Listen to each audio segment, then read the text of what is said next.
रघुपति चाहती हूँ। माता कुंती ने कहा ठीक है, अगर रघुपति नहीं देना चाहे तो एक काम करो, क्या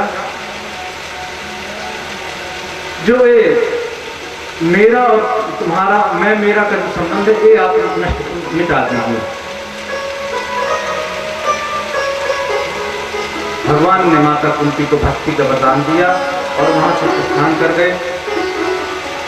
द्वारका के लिए प्रस्थान किए, वहां से जाते हैं।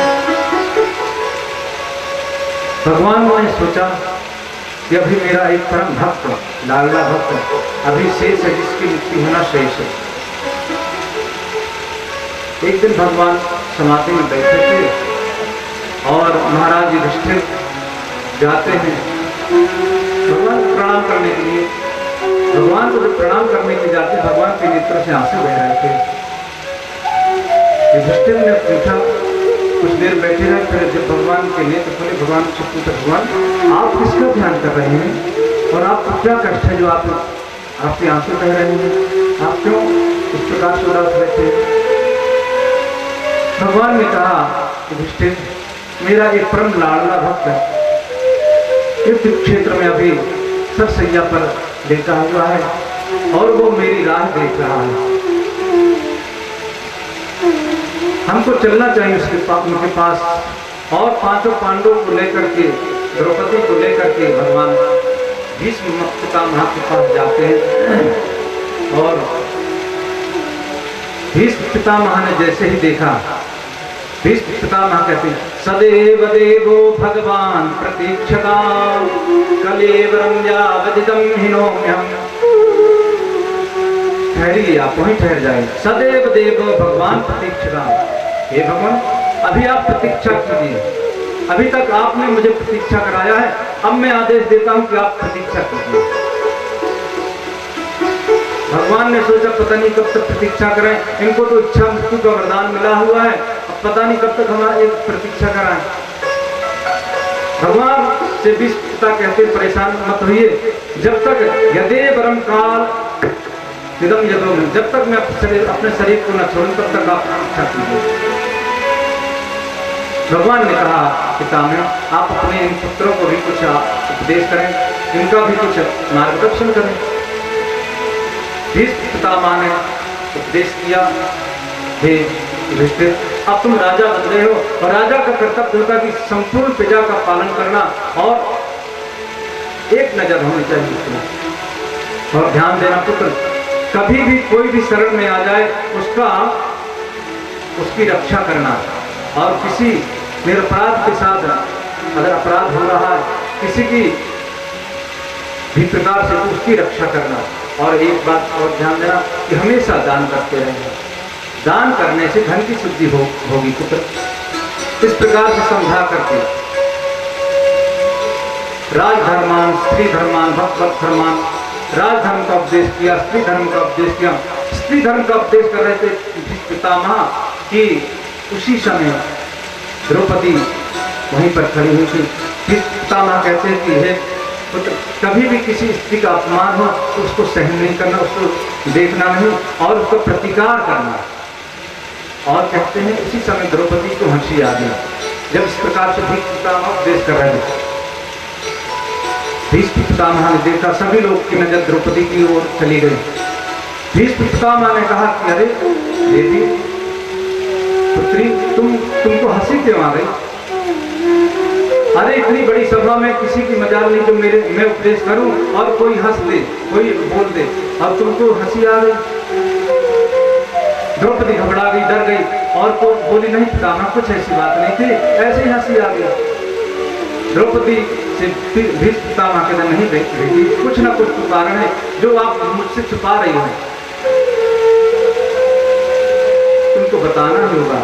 बेटी मैं अंतिम समय में चल रहा हूँ, मेरा अंतिम समय है और इस बात को लेकर के मरना नहीं चाहता हूँ, इस पूजा को लेकर के मरना नहीं चाहता हूँ कि आपको कुछ बताना ही होगा, क्यों आप हंसी? तब द्रौपदी ने कहा पितामह आप आज इतना सुंदर उपदेश कर रहे हैं, इतना बढ़िया उपदेश कर रहे हैं कि सभा में या कहीं भी स्त्री का अपमान होता हो उसको देखना नहीं, सहन नहीं करना, उसका प्रतिकार करना। और उस समय आपका यह उपदेश कहाँ गया था? जब बीच सभा में वह दुष्ट शासन मेरी शादी खींच रहा था और उस समय सभा में सभी लोग बैठे हुए थे। धृतराष्ट्र, विदुर, भीष्म आप स्वयं बैठे थे, द्रोणाचार्य, कृपाचार्य, बड़े बड़े बलशाली राजा बैठे थे। मैंने सभी की शरण ग्रहण की, परंतु उस समय आपका उपदेश कहाँ गया था? अरे तो भला मेरे गोविंद का, जिस समय सारी बीच नारी है कि नारी ही की सारी है, सारी ही की नारी की सारी है, ये स्थिति हो गई थी। उस समय करुण क्रंदन करके मैंने अपने गोविंद को, अपने ठाकुर को पुकारा और मेरे ठाकुर आए थे। रोती है बहना तुम्हारी कन्हैया भैया, रोती है बहना तुम्हारी कन्हैया भैया, आ जाइयो। रोती है बहना तुम्हारी कन्हैया भैया, आ जाइयो। आपका जो जिन्होंने अपनी इच्छा की बड़ी पितामह करती है, मैं समझ आऊंगा आपसे माफ कर दीजिए।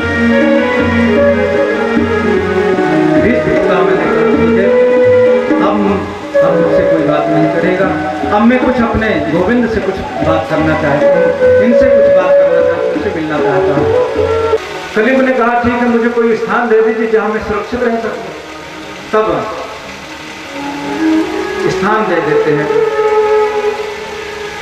जीवितम पानम स्त्रियः सूना यत्रा धर्मश्चतुर्विधा।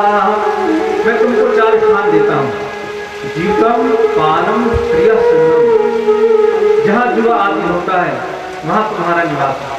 जीवितम पानम, जहाँ मदिरालय है, जहाँ मदिरा आदि का सेवन होता है वहाँ तुम्हारा स्थान है। स्त्रियः सूनम, जहाँ वैश्यालय वहाँ तुम्हारा स्थान है।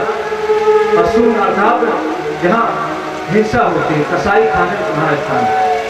परीक्षित से कलियुग ने कहा भगवान ये 4 स्थान तो आपने दिए हैं, परंतु ये चारों ही स्थान आराम से रहने लायक तो है नहीं। ऐसा कोई एक स्थान हमको मुझे दे दीजिए जहाँ मैं थोड़ा आराम से तो रह सकूं।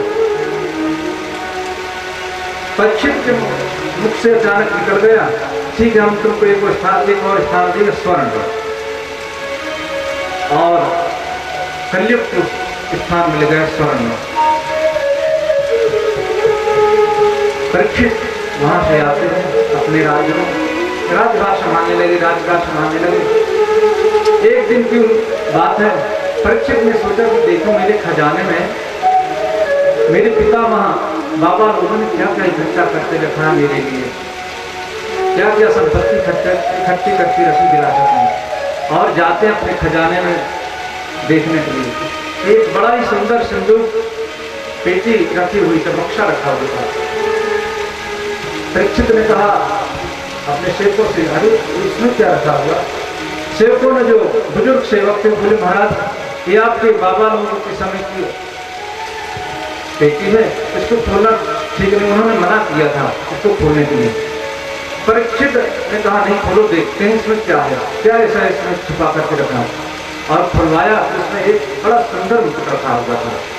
वह जरासंध का मुकुट था, जो भीम ने हरा करके जरासंध को लाए थे, अधर्म से लाया हुआ था।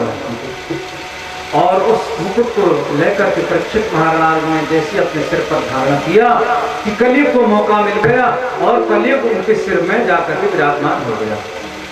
क्योंकि एक स्थान को स्वर्ण का मिला था और वह मुकुट स्वर्ण का था, कलियुग उनके सिर में जाकर के बैठ गया। अब परीक्षित महाराज की जो बुद्धि थी वो इधर उधर होने लगी।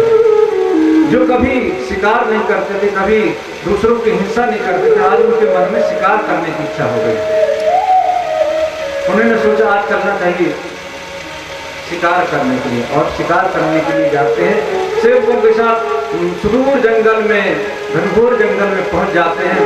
और सेवक कहीं चले जाते हैं, उनका घोड़ा अकेला बचा, अकेले वन में भ्रमण करने लगे, घूम प्यास से व्याकुल हो गए कि एक आश्रम उनको सामने दिखाई दिया। उस आश्रम में जाते हैं और देखा कि महात्मा तो समाधि में बैठे हैं। और उन महात्मा को समाधि में देकर के परीक्षित ने आवाज लगाई, अरे पानी मिलेगा मुझे? वो तो समाधि में थे। बाहर का उनको ज्ञान था नहीं, वो तो अपने अंदर में ही भ्रमण कर रहे थे महात्मा। परंतु परीक्षित ने देखा, अरे तो मैं राजा हूं और मेरा सम्मान नहीं कर रहे हैं, ये कुछ बोल ही नहीं रहे हैं। परीक्षित को अच्छा नहीं लगा और परीक्षित बड़े नाराज हो गए और जाने लगे। कहते कि वहीं एक मरा हुआ सर्प पड़ा हुआ था। परीक्षित ने गुस्सा होकर के, नाराज होकर उस सर्प को ले जाकर के महात्मा के गले में डाल दिया और वहां से चले गए अपने महल में आ गए। इधर जैसे उस महात्मा के पुत्र को यह खबर किसी ने बता दी कि अरे श्रृंगी, तुम्हारे पिता के गले में किसी परीक्षित नाम के राजा ने मरा हुआ सर्प डाल दिया है। श्रृंगी तो बड़ी गुस्साई, बड़ा क्रोधित हुआ। तुरंत हाथ में कौशकी नाम की नदी का जल लिया, जहाँ स्नान कर रहा था, और तुरंत हाथ में जल लेकर श्राप दे दिया। आज से 7वें दिन जिस सर्प को मेरे पिता के गले में डाला है उस राजा ने, उसी के वंशज तक्षक नाम का सर्प उसको आज से 7वें दिन डस लेगा, उसकी मृत्यु हो जाएगी। महाराज परीक्षित को श्राप मिल गया। इधर जैसे ही अपने पिता के पास आते हैं, रो करके आते हैं, पिता ने नेत्र खोले, पूछे क्या बात है पुत्र, क्यों रो रहे हैं? तुरंत अपनी मरा हुआ सर्प एक तरफ रख दिया। बोले क्या बात है? बोले पिताजी, मैंने आज उस राजा को दंड दिया है। बोले किसको? बोले परीक्षित को। क्यों, क्या हुआ? बोले आपके गले में मरा हुआ सर्प काट दिया था और इसीलिए मैंने उसको श्राप दे दिया है कि आज 7वें दिन तक्षक नाम का सर्प आकर उसको डस लेगा और उसकी मृत्यु हो जाएगी। पिता ने समझाया, अरे पुत्र तुमने ये क्या कर दिया?